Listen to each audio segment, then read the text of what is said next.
Team India women's క్రికెట్లో captaincy పైన ఆసక్తికరమైన చర్చ మొదలైంది. మాజీ కెప్టెన్ మిథాలీ రాజ్ భవిష్యత్తులో టీమిండియాను నడిపించే బాధ్యత స్మృతి మందానకే ఇవ్వాలని అభిప్రాయపడింది.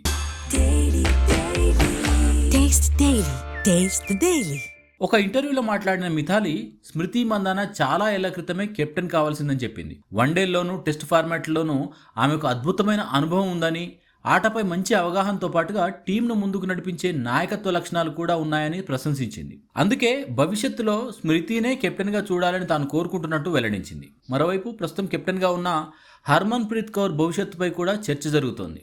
ఇటీవల ఫిట్నెస్, వర్క్లోడ్, అలాగే రాబోయే ఐసీసీ టోర్నమెంట్లను దృష్టిలో పెట్టుకుని కెప్టెన్సీలో మార్పు అవసరమా అనే ప్రశ్నలు కూడా వినిపిస్తున్నాయి.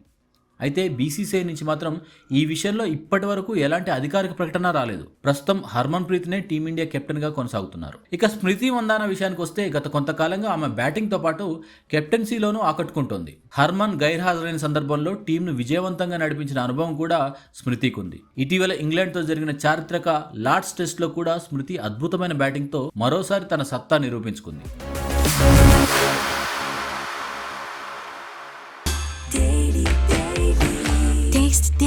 Taste the Daily.